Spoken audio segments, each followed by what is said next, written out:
चक्र्या ते बघ शीतल. लका हिला पुरतं वेळ लागलं वाटतं. तिला वगैरे लय वाईट वाटतं राव. बघ की आजा गेला बॉर्डरवर आणि हिला का अशी वागायला लागली. चक्र्या विचार करायचं म्हणलं ना, शीतल म्हणते त्यात खरंच सत्य. तसं नाही रे, अरे त्यांच्यातच काहीतरी झालं असत. मी काय म्हणतोय सच्या, भैया असल्या कामात काय गडबड करत मला नाही वाटत लागा. तू म्हणतोस ते पण खरे म्हणा. बरं ती कमानीचं काय झालं, वर्गणीचं? केले की राव, 2.5 लाख रुपये जमलेत की आता. शीतल, फौजी काका काय म्हणता, लय दिवसानं भेटलात. होय. अगं मला बोलायचं होतं तुझ्याशी. बोला की मग. कालचा सगळा प्रकार कळलाय मला. मग अगं असं नव्हतं व्हायला पाहिजे. आता सगळ्या गावासमोर तुझं नाव खराब झालं का नाही? फौजी मी केरळात बसणाऱ्यातली नाही, आणि गाव काय बोलतं याची माझं काही घेणं देणं नाही. फक्त अशा कामात काही चूक नाही व्हायला पाहिजे बस. आणि तसं बी जे कालच करायला पाहिजे होतं ते मी आताच करून आले. अगं काय केलंस तू? त्या भैयाला चांगलाच धडा शिकवून आले. आता परत माझ्या वाटेला जायची हिंमत बी करणार नाही. म्हणजे? तर आता मी त्या भैयाच्या घरी गेलते. तिथं ते पाटील साहेब आलते, त्याच्या पक्षाचे प्रमुख. मग काय मी डायरेक्ट जाऊन सगळं सांगितलं जे काय आहे ते. आता मी खरं खरं सांगितलं म्हणून त्या भैयाला राग आला, अंगावर झाला माझ्या. मी एक लावून दिली त्याला. पुढं पुढं काय झालं ते मला नाही माहित. मी आले तिकडनं निघून. असं का केलं शीतल? तुला वाटतंय का तू वागली ते बरोबर आहे म्हणून? हा मग तो भैया अख्ख्या गावाला फसवायला चाललाय. म्हणून का आपण बी त्याच्यासारखंच वागायचं का? पण मी कुठं ते बघ, युद्धाने जगात कधी शांती येत नसते शीतल. अहो पण समोरचा माणूस जर शांतच बसत नसेल तर आपण तरी काय करायचं? समोरच्यानी जर का फायरिंग सुरू केली ना, तर आपण बी फायरिंग सुरू करायच्या ऐवजी ती कशी थांबल याचा विचार केला पाहिजे. अगं आमचे ब्रिगेडियर सांगायचे की गांधीजींनी लिहून ठेवलंय, डोळ्यासाठी डोळा, असं जर का नियम लावला ना तर सगळं जगच आंधळ होऊन जाईल. काय तुला प्रश्न सोडवायचा ना, त्या प्रश्नाच्या मुळापाशी जायला पाहिजे आणि तिथं गाव घालायचा, आणि असा घालायचा की समोरच्याला कळलं बी नाही पाहिजे आणि आपलं नाव बी नाही आलं पाहिजे.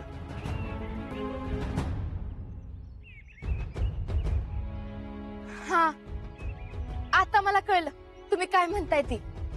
तुला कळलं ना, आता माझी चिंता मिटली. फौजी तुम्ही बिनघोर राहा.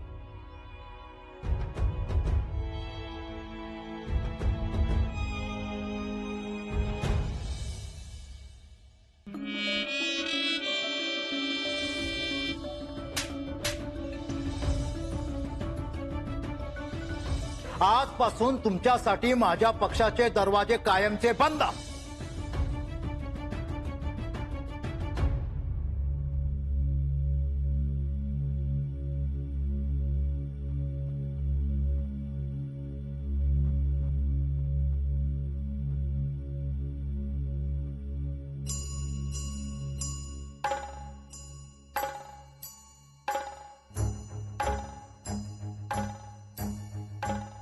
भैया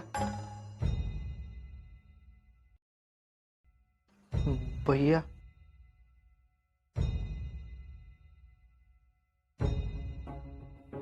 हे लेटर दिले साहेबांनी. वाच. तुम्ही वाचा.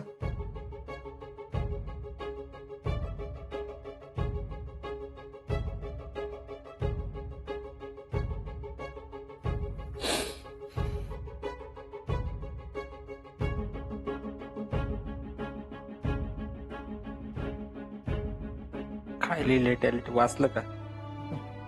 श्री हर्षवर्धन देशमुख, आपणास कळवण्यात येत आहे की आपणास राष्ट्रशक्ती पक्षाच्या तालुका अध्यक्ष या पदावरून आपल्या असभ्य वागणूक आणि गैरवर्तनाबद्दल निलंबित करण्यात येत आहे.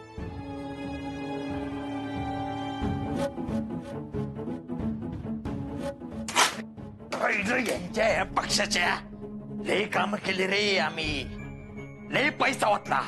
एका फोनवरती दिवस रात्र पळालोय आम्ही, लय काम केले त्याने. कुत्र्यासारखं पडलो रे. आईला ती पोरगी आली काय, चार डायलॉग हाणले काय, डायरेक्ट पक्षातून हकलपट्टी.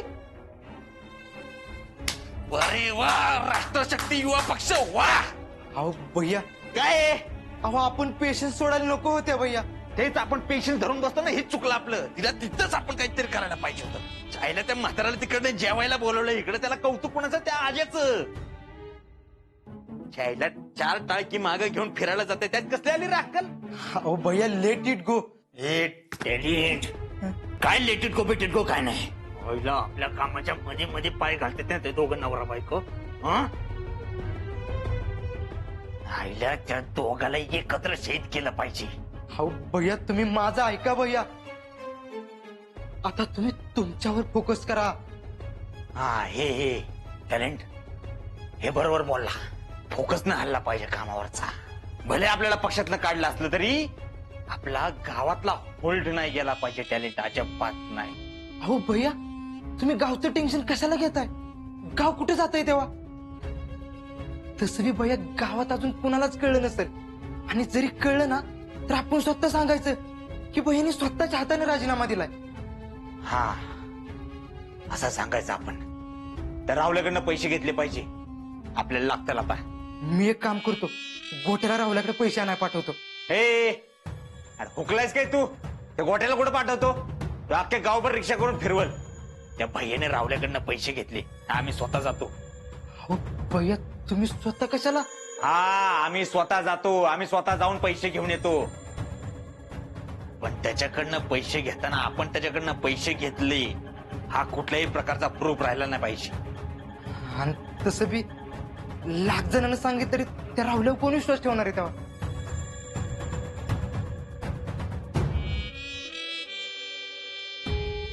टॅलेंट तिनं आमच्या पाण्यावर पाय दिलाय.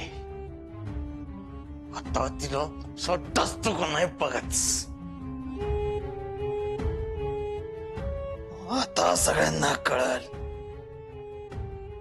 यो किंग कोब्रा खायचीच आहे ती.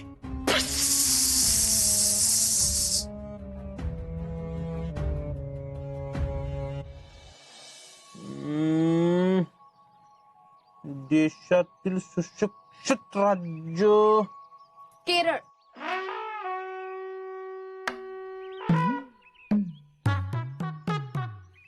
शीतल, असम सुटले की कडे. पण माझं कुठं नाही सुटलं अजून. का ग, काय झालं? राहुल्या, अरे मला सांग, आपण कमान कशी उभी करणार आहे? शीतल, तू डिझाईन अजून बघितली नाहीस? अगं लय असम आहे. अशी सिमेंटची मोठी कमान उभी करायची आणि त्याच्या संगमरवर लावल्याची. कसलं पॉश ना. खरं होय? अगं मग एक आपला भाव होता ना, त्याला साजेशी अशीच कमान उभी करायची. राहुल्या, समज फक्त हा. आपण जर कमान कमी खर्चात उभी केली आणि उरलेल्या पैशांनी केरळ मधल्या पूरग्रस्तांना मदत केली तर? आता ही मधनच काय काढलंस केरळचं? अगं त्यापेक्षा आपण मोठी कमान उभी करू की. अरे मी कमान उभी करायला नाही थोडीच म्हणते. मी फक्त म्हणते की जर का आपल्याला दोन्ही जमलं तर सोन्याहून पिवळं नाही का? अगं पण हे बघ राहुल्या, एक गोष्ट मी तुला नक्की सांगू शकते. आपला ऐक्य असताना तर तो बी हेच म्हणला असता.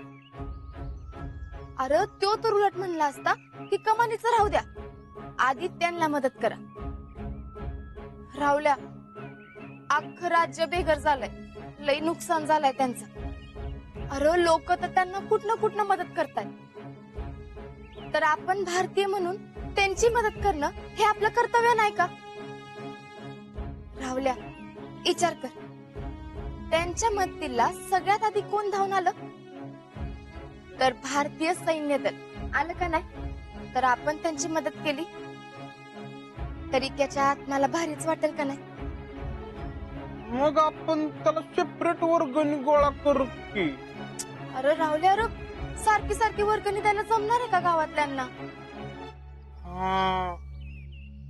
ते बी खरंच आहे म्हणा. शीतल, तुझा कसला भारी ब्रेन आहे ग. माझ्याच ब्रेनला काय झालं काय माहित. अगं फास्ट चालणं झालंय, लय दिवस झालं. जरा ब्रेनचा व्यायाम करायला पाहिजे. करतो आता. शीतल, करूया मदत आपण. हा फक्त मी त्या भैयाच्या जरा कानावर घालतो.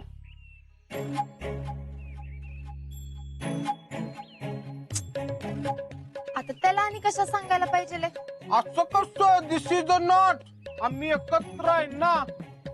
अरे रावल्या, मी काय म्हणते, तूच कर ना कमानीचा व्यवहार, म्हणजे तुझ्या बाजूनं. त्याला तर पैसे देऊच नकस.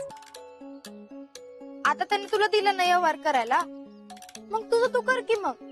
No no no no no no, त्याला खर्चासाठी द्यायलाच पाहिजे ना.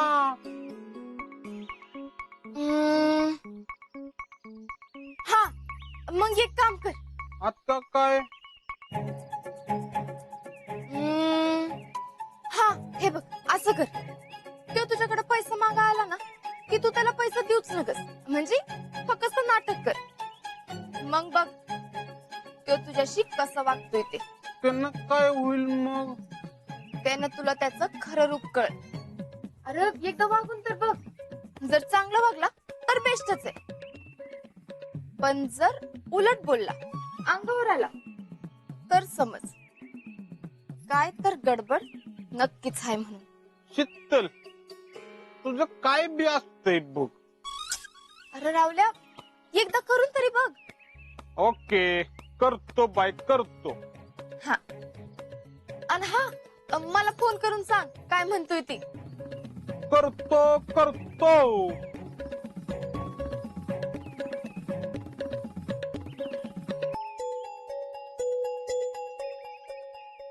शीतलच ना डोक्यात काय बी चाललं असत. असू दे, शीतल तिच्या डोक्यातली कोडी सोडवून दे, मी माझी पेपरातली कोडी सोडवतो. भावाला हिंदी मध्ये काय म्हणतात पर?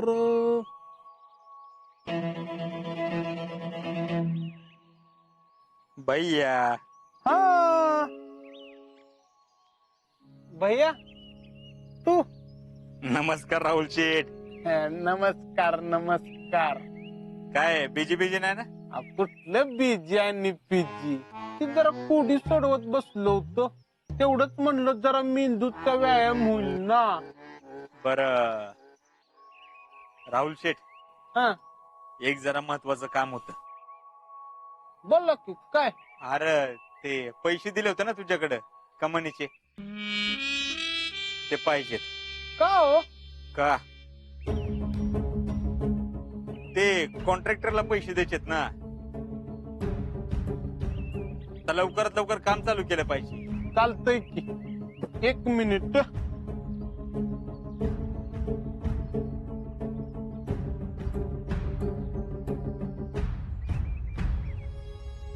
शीतल म्हणली तसं करून बघायचं का एकदा? बघू काय करतोय ती. ती खरं बोलत्या का खोट बोलत्या ती तरी कळलं आपल्याला.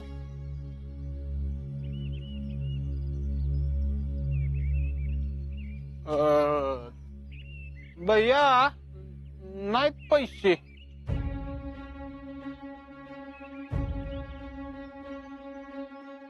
नाहीत म्हणजे?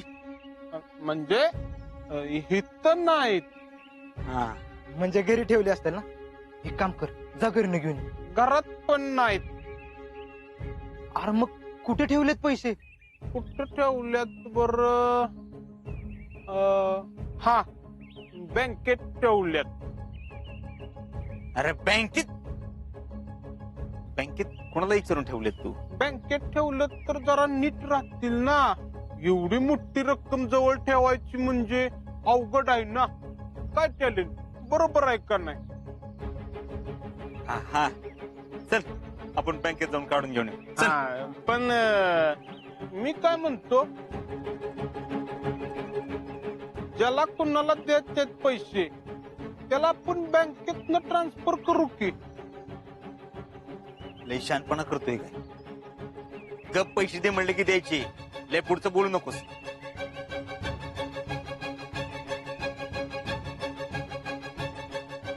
हे काय जबरदस्ती आहे काय? हाय जबरदस्ती. गप पैसे दे म्हणलं ना द्यायचे. देतो की. गावातलं कोणतर बोलवाय. अरे कशाला कोणाला बोलवायचंय? असं कस मी आज पैसे तुम्हाला दिलं आणि उद्या तुम्ही नाही दिलं म्हणलं तर? अरे मी आहे की गावातलाच, मी आहे प्रूफ. तू काय ह्याचाच माणूस आहेस? गावातलं म्हणजे गुरुजी, आत्माराम तात्या, नाना असं कोणतरी मोठं बोलवतात. जा. ए राव द्या, पैसे दे लवकर हं, आम्हाला निघायचंय. रावले आता बऱ्या बोलान देतोस का? नाहीतर काय? नाहीतर काय? तुला करून दाखवतो की नाहीतर काय ते. गावात आधी काळा कुत्रा तरी विचारत होता का तुला? आम्हाला अक्कल शिकवतोय ती. कॉलर सोड. तुझं आता खरं रूप कळलं काय आहे ती. शीतल सांगत होती तेच बरोबर होत. ए त्या शेतलीचं नाव पण काढू नको. तिथे तर आता अशी जिरवतो का नाही बघच तो. आम्हाला नडते काय? आता मी बी नडतो. देत नाही पैसे. काय करायचं ते कर. ए रावल्या लय बोलतोय बर का तू. भैया कंट्रोल. यातून नंतर बघू. चला तुम्ही. नंतर बघता येईल. बघायचं काय तवा. आपलेच पैसे घेऊन आपल्यावर रुबाब झाडतोय. तुझं कुठलं पैसे? तुझं कुठलं वर्गणीतलं पैसे आहेत ती काय? लय बोलू नको सर रावले. भैया तुम्ही चला. तुम्ही याच्या नाका ना दिलं. चला. टॅलेंट तू गेलास. कुर्ता गेलास. शेतीला बी जाऊन सांग. भैया चला. जा.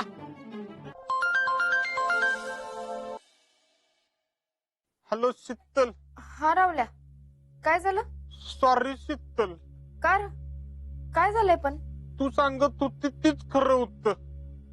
मी चुकलो. अरे रावल्या, पण काय झालं ते तर सांग. अगं तो भैया आला होता दुकानात पैसे मागायला. मी नाही म्हणलो तर माझी कॉलर धरली त्यानं. वय ना, बघ मी तुला सांगितलं होतं का नाही असंच होणार म्हणून. हो तर. रावल्या, अरे अजून काय केलं तर नाही ना तुला? नाही नाही. पण शीतल चल आपण सगळ्या गावात सांगूया. नाही नाही रावल्या, नको. ऐक माझं. नाही शीतल, सगळ्यांना कळलं पाहिजे तो कसा आहे तो. मी जी चूक केली ती आता तू करू नकस. गावातल्या सगळ्या माणसांना असंच वाटतंय की तो खरंच मनापासून सगळं करतोय. त्यात आणि आता तू सांगायला गेलास तर सगळे तुलाच बोलतात की शीतली बोलली म्हणून यो बोलतोय. नाही नाही, मी सांगतो की सगळ्यांना. रावल्या, अरे तू लाख सांगशील र, पण कोण तुझ्यावर विश्वास ठेवणार आहे का? मग काय करायचंय? अजून किती दिवस फसवणार आहे तो गावातल्यांना? हा तीच तर. हे बघ, फक्त तू त्या फंद्यात पडू नकस. तू तुझी कामं सुरू ठेव. शेवटी संस्था तर गावाचीच आहे ना. त्यात तो भैया नाही ना. मग आता त्याचीच चाल त्याच्यावर उलटवायची. म्हणजे म्हणजे तुम्ही तुमची कामं चालू ठेवा आणि त्या भैयाला बाजूला ठेवा. आता जसं तुझं डोळं उघडलं तसं हळूहळू का होईना पण एक दिवस गावातल्या सगळ्या माणसांचं डोळं उघडत्या. वा मिसेस फौजी, वा ही ऑसम आयडिया. हाय का नाही? हो शीतल, तू पण ऑसम आहेस. सॉरी बर का. ऐ रावल्या, काय सारखं सारखं सॉरी बोलतोयस र? नाही ग शीतल, हे मलाच कळायला पाहिजे होतं आधी. एवढ्या जवळचा मित्र असून पण तुझ्या विश्वास नाही ठेवला. रावल्या, सच्चे मित्र हे कच्च्या धाग्याने जोडले नसतात. अरे आपली मैत्री त्या भैयासारखी माणसं तोडू शकत नाहीत. शेवटी माझी माणसं ही माझी हक्काची आहेत. त्यांच्यासाठी मी आणि माझ्यासाठी ते कायम सोबतीला असत्या.